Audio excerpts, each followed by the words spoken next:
Comment écrire un livre en un clic en utilisant la puissance d'Excel et l'intelligence de ChatGPT? Bonjour à tous, c'est Alex d'excelformation.fr et dans cette vidéo, nous allons revenir sur une notion découverte dans une vidéo précédente qui permettait d'interroger ChatGPT directement à l'intérieur d'Excel. Dans cette vidéo, nous avions connecté un simple bouton pour obtenir une réponse à une question saisie dans une cellule. Seulement, l'inconvénient de cette méthode, c'est que les résultats obtenus étaient limités, notamment en termes de nombre de caractères. Aujourd'hui, nous allons faire sauter cette limitation en automatisant l'enchaînement de plusieurs étapes successives permettant de décupler les possibilités afin de pouvoir rédiger tout un livre en cliquant sur un simple bouton. Alors vous trouverez très régulièrement de nouvelles vidéos sur la chaîne, alors pensez à vous abonner et surtout à activer la clochette de notification afin d'être sûr de ne manquer aucune astuce et de devenir rapidement un pro d'Excel.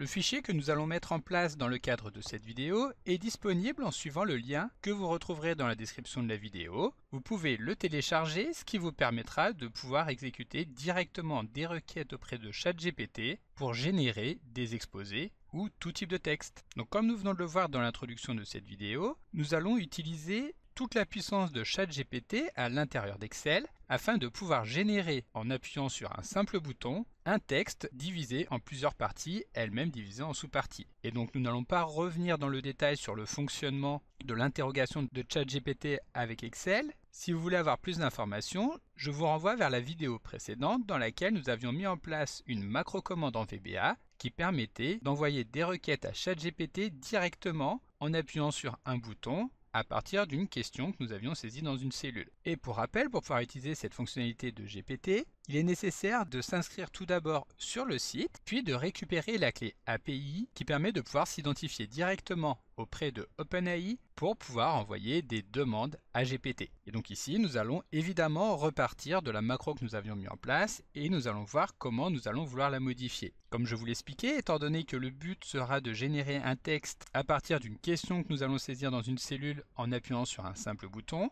nous allons voir tout au long de cette vidéo les différentes étapes de réalisation de cette opération. Dans un premier temps, nous verrons comment obtenir les différents points qui vont composer le plan du texte que nous allons mettre en place. Nous verrons également dans un deuxième temps, si nous le souhaitons, comment étoffer chacun de ces points avec des sous-parties. Puis nous verrons comment rédiger chacune de ces sous-parties et ensuite nous verrons comment exporter l'ensemble du résultat dans un fichier Word, ce qui nous permettra de pouvoir le mettre en forme et ensuite de pouvoir l'imprimer très facilement. Voilà, donc pour rappel, les macro-commandes sont saisies à l'intérieur de l'éditeur de code qui porte le nom de VBE, auquel nous allons pouvoir accéder en utilisant le raccourci clavier Alt et F11. Alors attention, si jamais vous êtes sur un PC portable, la touche F11 peut éventuellement ne pas être fonctionnelle. Il faudra en même temps appuyer sur la touche fonction qui se trouve en bas à gauche. Donc pour lancer VBE, nous appuierons dans ce cas-là sur Alt, fonction et F11. Ensuite, donc VBE va se lancer et nous allons retrouver la macro que nous avions mis en place dans la vidéo précédente qui portait le nom de ChatGPT. Comme je vous l'expliquais tout à l'heure, nous n'allons pas spécialement revenir dans le détail de sa construction, mais rapidement si nous voulons voir comment celle-ci fonctionne. Nous commençons par créer un objet HTTP qui va nous permettre d'envoyer une requête sur les serveurs de OpenAI. Puis nous allons paramétrer cette requête, il s'agira d'une requête de type POST, en utilisant la méthode de complétion. Puis nous allons définir les entêtes de cette requête. Il s'agira donc de communiquer au travers du format de fichier JSON et donc nous enverrons la valeur que nous avons saisie dans la cellule API qui reprend la clé API qui permet de s'authentifier auprès du serveur, encore une fois directement dans l'entête. Ensuite nous allons envoyer cette requête, la récupérer et il nous suffira ensuite de la retraiter pour pouvoir récupérer une réponse de manière très rapide. Donc si nous voulons tester, nous revenons sur la feuille de calcul. Ici nous allons pouvoir saisir une question, donc par exemple qu'est-ce qu'un inventaire des stocks. Ensuite, donc, nous validons et nous appuyons sur le bouton Demander à ChatGPT. Excel va alors interroger ChatGPT afin de nous récupérer une réponse, ce qui peut éventuellement demander un certain temps. Et une fois que Excel a récupéré la réponse, il va pouvoir venir insérer la réponse ici dans la colonne réponse. Donc ici, pour avoir l'intégralité du contenu de la cellule, nous allons pouvoir agrandir la hauteur de celle-ci. Donc maintenant, nous allons vouloir aller plus loin en développant davantage donc la réponse récupérée. Pour cela, comme je vous l'expliquais, nous allons revenir donc sur cette fonction. Ici, nous allons vouloir transformer la macro ChatGPT en une fonction que nous pourrons interroger de manière beaucoup plus rapide. Pour cela, il suffit de changer le mot-clé sub par le mot-clé function, en sachant que la différence entre une macro et une fonction, c'est que la fonction pourra retourner directement une valeur là où nous l'avons appelée. Cela voudra dire que nous pourrons l'appeler à partir d'une macro, mais nous pourrons également, si nous le désirons, l'appeler à partir d'une cellule Excel. Pour appeler la fonction ChatGPT, nous allons également pouvoir spécifier un argument. Ici, cet argument sera donc la question que nous allons poser. Donc nous allons créer une nouvelle variable que nous allons appeler question et que nous allons typer en tant que string. Ici, la fonction ChatGPT va également retourner une valeur de type chaîne de caractères. Nous allons donc la typer en tant que string. Cela étant fait, nous allons pouvoir modifier, donc ici, ce n'est plus la cellule question que nous allons vouloir intégrer à l'intérieur de notre prompt, mais directement la valeur de notre variable question. Et à la fin, nous n'allons pas renvoyer un résultat à l'intérieur de la cellule réponse, mais nous allons la renvoyer en tant que résultat de la fonction ChatGPT à l'intérieur de laquelle donc tout le traitement est lancé. Maintenant, si nous voulons récupérer, comme nous l'avons fait juste avant, la possibilité d'utiliser la fonction ChatGPT, nous allons renommer celle-ci, par exemple en GPT. Nous allons également modifier ici l'attribution de la valeur et nous allons pouvoir recréer une nouvelle macro comme nous l'avions avant, à savoir une macro ChatGPT qui n'attend donc ici aucun argument, qui va nous permettre de modifier la valeur de la cellule réponse, laquelle sera égale au résultat retourné par la fonction GPT avec pour argument la valeur de notre cellule question. De cette manière, lorsque nous appuierons sur ce bouton ici, qui pour rappel pointe sur la fonction ChatGPT que nous avons ici, alors c'est bien cette sous-macro qui va être appelée, laquelle va utiliser donc la fonction GPT pour récupérer un résultat. Ensuite, nous allons maintenant aller un petit peu plus loin en imaginant le cas dans lequel la valeur que nous allons passer en tant qu'argument question pourrait contenir des caractères qui ne plairaient pas au format JSON que nous utilisons ici. Pour cela, nous allons effectuer quelques petits remplacements. Donc,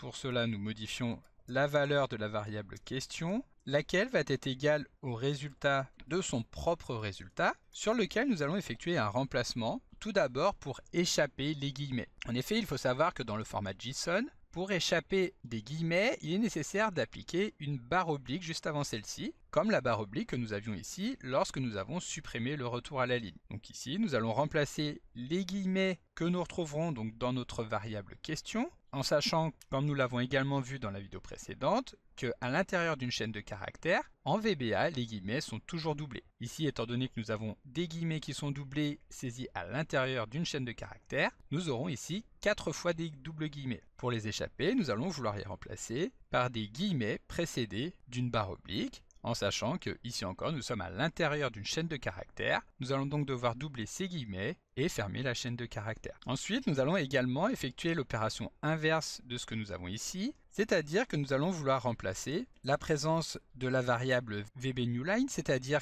des retours à la ligne, que nous allons remplacer par le caractère ~n, qui sera donc interprété comme un caractère de retour à la ligne, visible directement en format JSON. Et pour finir, nous allons effectuer la même opération pour les tabulations qui ne sont évidemment pas compatibles avec le format JSON, que nous allons donc remplacer en appelant la valeur qui correspond en VBA, c'est-à-dire VBTab, que nous allons remplacer par ~t. Maintenant que notre question a été formatée pour le JSON, la modification effectuée sur la fonction GPT est maintenant terminée. Nous allons pouvoir passer à la construction de la première macro qui va véritablement nous intéresser maintenant, qui va consister à générer le plan à partir de la question que nous allons saisir dans la cellule -question. Donc pour cela, nous créons une nouvelle macro que nous allons appeler générer plan. Pour faire fonctionner cette macro, nous allons commencer par créer une nouvelle variable que nous allons appeler prompt et qui va être typée en tant que string afin que nous puissions créer directement un prompt à l'intérieur de celle-ci. Donc pour créer le prompt,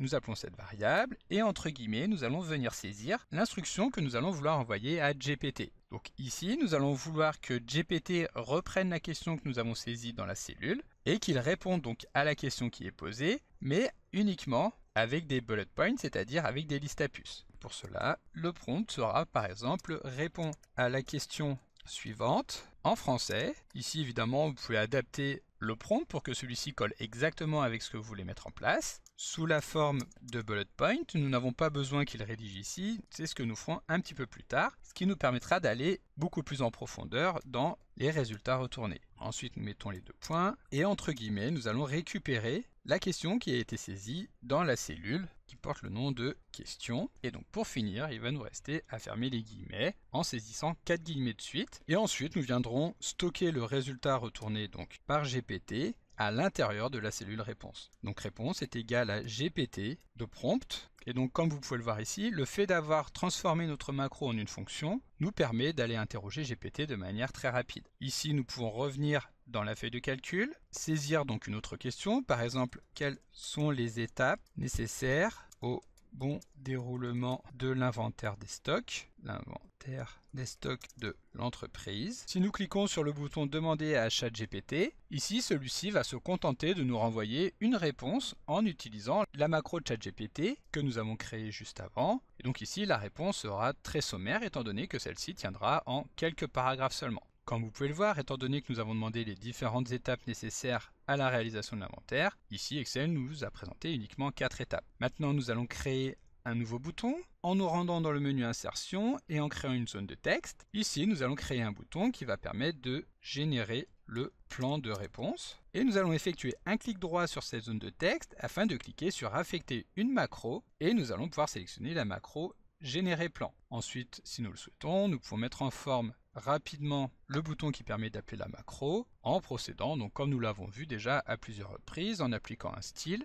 et en modifiant l'alignement vertical et horizontal. Ensuite, lorsque nous allons cliquer sur le bouton générer le plan de réponse, Excel va encore une fois envoyer la requête, mais cette fois-ci la requête sera beaucoup plus précise et demandera à GPT de renvoyer une réponse uniquement sous la forme de liste à puces. Donc ici nous avons une réponse à peu près équivalente, mais étant donné que celles-ci sont sous forme de bullet point, nous allons pouvoir aller un petit peu plus loin en ajoutant des sous-parties. Avant cela, comme vous pouvez le constater, sur la dernière étape du contrôle de stock, nous pouvons voir que le résultat ici est tronqué. La raison de cette coupure est très simple, c'est que dans la requête que nous avons envoyée à GPT, nous avons limité le nombre de tokens à 256, ce qui va donc limiter la taille de la réponse. Si nous voulons être sûr de n'avoir aucun blocage, nous pourrons passer par exemple la limite ici à 2000. Nous aurons donc une réponse encore plus précise. Nous revenons sur la feuille de calcul et nous redemandons une nouvelle fois à Excel de générer le plan de réponse de la question que nous avons posée. Donc ici nous pourrons constater que la réponse sera totalement différente, mais celle-ci sera toujours présentée sous la forme de liste à puces. Maintenant, comme je vous l'expliquais, la prochaine étape va maintenant consister à ajouter des sous-parties à l'intérieur de chacune des parties que nous avons ici. Donc pour cela, nous revenons dans notre module et nous allons créer une nouvelle macro que nous allons appeler développer le plan. Et pour gagner du temps, nous pouvons tout simplement copier la macro que nous avons ici et la coller juste en dessous. Ici, à la place de générer le plan, nous allons saisir développer plan et nous allons maintenant pouvoir modifier le prompt. Ici, nous allons lui demander de développer le plan sur un deuxième niveau, mais toujours sous la forme de bullet point. Ici, en revanche, ce n'est plus la valeur de la cellule question qui va permettre de générer ce plan, mais bien celle que nous avons déjà dans réponse, que nous viendrons écraser juste après, lorsque le prompt aura effectivement été envoyé. De retour dans la feuille de calcul, nous allons créer un nouveau bouton en dupliquant le bouton qui existe déjà. Pour cela, nous cliquons sur celui-ci en maintenant la touche CTRL du clavier enfoncé. Ensuite, nous allons cliquer sur l'une des bordures de ce bouton et cliquer sur CTRL-D pour dupliquer le bouton. Nous le plaçons à l'endroit souhaité, puis nous modifions le texte de celui-ci en développer le plan de réponse. Nous effectuons un nouveau clic droit sur ce bouton, affecter une macro et nous choisissons de développer le plan, puis nous cliquons sur OK pour valider la modification de la macro liée au bouton. Cela étant fait, nous pouvons cliquer sur développer le plan de réponse. Comme vous pouvez le voir, ici Excel a bien repris le plan tel que nous l'avions avant, mais en plus il a décomposé chacune des parties en plusieurs sous-parties. Alors ici nous ne pouvons pas voir l'intégralité du contenu de la cellule, étant donné que la hauteur n'est pas suffisante, mais nous pouvons voir qu'il y a un très grand nombre de parties et de sous-parties. Cela étant fait, nous allons maintenant renvoyer à nouveau ce plan et demander à GPT de nous le numéroter. Donc nous revenons encore une fois dans le module afin de créer une nouvelle macro. Cette nouvelle macro, donc nous allons nous inspirer directement de la macro développer plan et nous allons cette fois-ci l'appeler numéroter plan. Ici, donc nous allons pouvoir saisir le prompt qui va nous permettre d'avoir la numérotation. Ajoute la numérotation des points du plan sous la forme grand 1, point, grand 1.1 point, grand 1.2 point, tiré 2 points, etc. Ici, nous n'allons pas oublier de doubler les guillemets afin que celle-ci puisse être conservée à l'intérieur de la chaîne de caractères. Et nous allons également lui demander de ne pas changer le plan, donc sans le changer. Et pour finir, nous allons également lui renvoyer le plan tel que nous l'avons, ce qui nous permettra éventuellement d'effectuer des modifications entre chacune des étapes. Cela étant fait, nous allons à nouveau pouvoir créer un bouton, donc comme nous l'avons fait juste avant, en dupliquant le dernier bouton que nous avons créé, en modifiant le texte, donc ici numéro T, nous allons modifier la macro qui est liée, affecter une macro, choisir la numérotation et valider en appuyant sur OK. Cela étant fait, comme d'habitude, nous plaçons le bouton et ensuite nous pouvons cliquer sur le bouton afin qu'Excel reprenne le plan tel que nous l'avons ici et nous y insère la numérotation en suivant donc le schéma que nous venons de lui fournir. Une fois que notre plan a bien été numéroté, il nous restera une dernière étape qui va être la rédaction de chacun des points de celui-ci. Pour cela, comme vous pouvez vous en douter, cette fois-ci la macro sera un petit peu différente de celle que nous avons mis en place juste avant. Donc nous revenons dans notre module, nous créons une nouvelle macro que nous allons appeler rédiger plan. Et donc pour rédiger ce plan, nous allons créer une nouvelle feuille de calcul et nous allons vouloir mémoriser le nom que nous allons lui donner, ce qui nous permettra d'y faire appel facilement. Pour cela, nous revenons sur la feuille de calcul, nous sélectionnons une cellule, par exemple ici la cellule K4, dans laquelle nous allons venir saisir n'importe quoi, donc ici tout simplement nom. Et surtout, ce qui va nous intéresser, c'est que nous allons affecter un nom directement à cette cellule. Nous allons l'appeler par exemple nom feuille.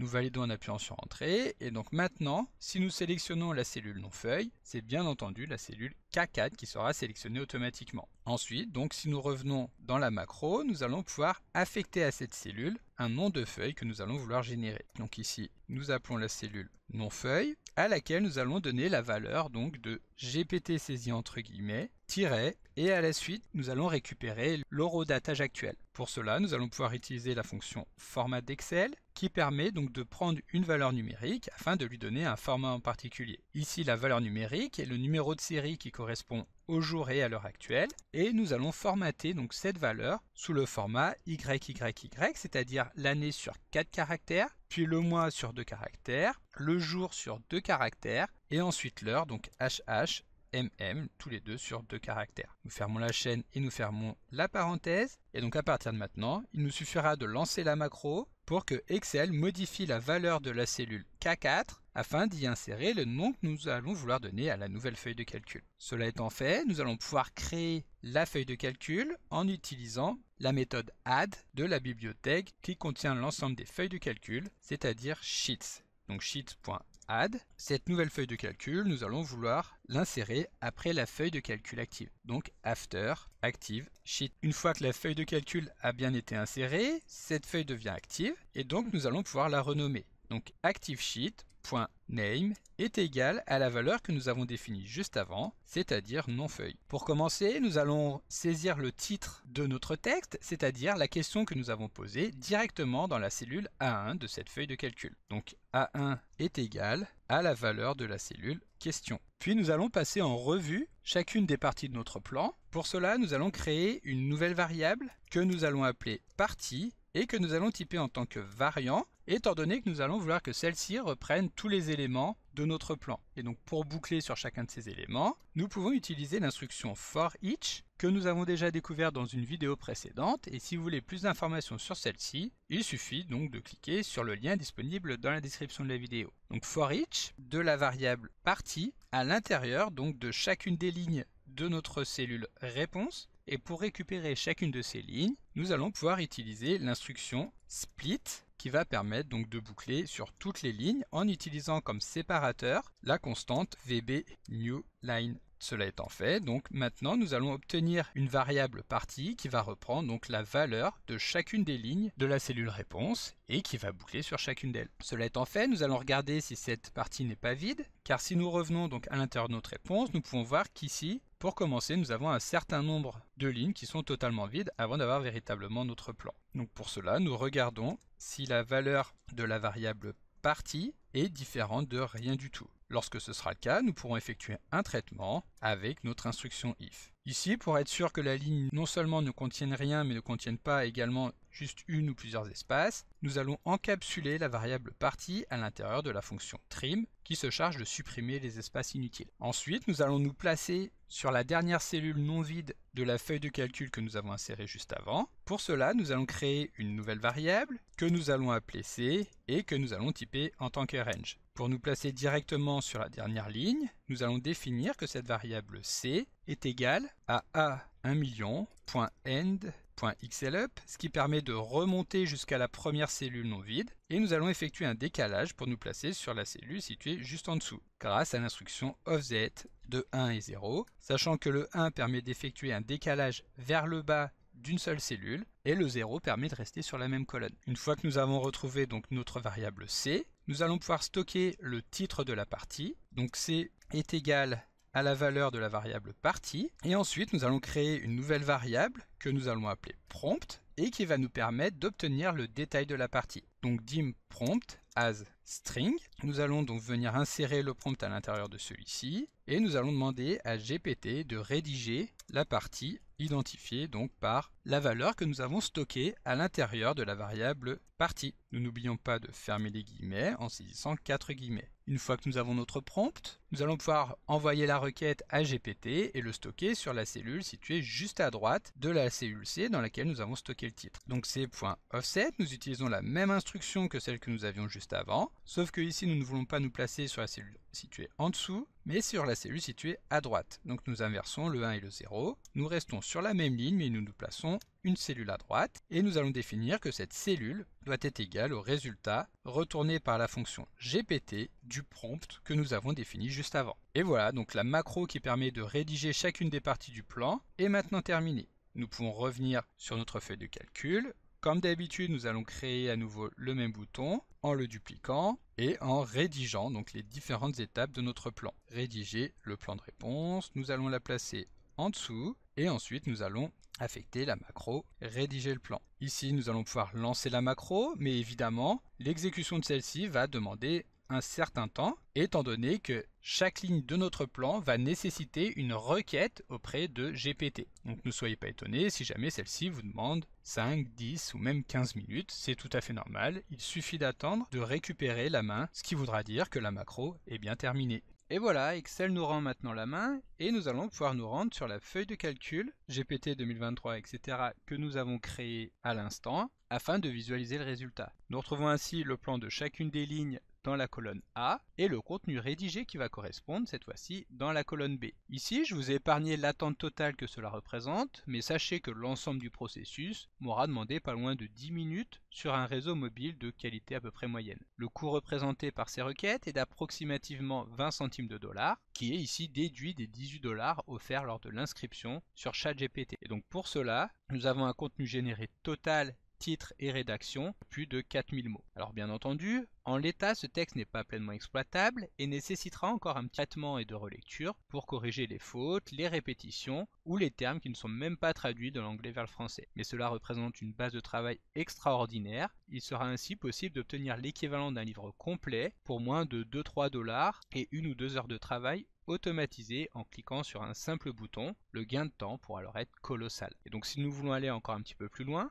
nous allons pouvoir finir cette vidéo en créant une dernière macro qui va nous permettre d'exécuter toutes les étapes de réalisation de cette rédaction automatiquement les unes après les autres. Pour cela, nous revenons dans notre macro, nous créons la macro que nous allons appeler faire, donc sub to faire, et dans laquelle nous allons simplement lister les macros que nous allons vouloir exécuter les unes après les autres. Tout d'abord, nous allons générer le plan, puis nous allons développer le plan, nous allons numéroter le plan, et enfin, nous allons rédiger le plan. Ensuite, sur la feuille de calcul, nous allons dupliquer le dernier bouton, que nous allons placer juste en dessous, sur lequel nous allons pouvoir modifier le style, en choisissant par exemple ici le style rouge, et nous allons saisir Tout faire afin de savoir à quoi correspond ce bouton. Nous effectuons un clic droit sur le bouton afin de choisir Affecter une macro. De cette manière, lorsque nous aurons saisi ici une question, il nous suffira d'appuyer uniquement sur le bouton Tout faire pour qu'Excel nous génère le livre complet qui va correspondre en, par exemple ici, plus de 4000 mots. Alors il faut savoir en revanche qu'en utilisant ce bouton, nous allons perdre un petit peu du contrôle sur ce qu'Excel va réaliser, car en réalisant les étapes une à une de manière manuelle, nous pouvons éventuellement l'assister et corriger le déroulé des opérations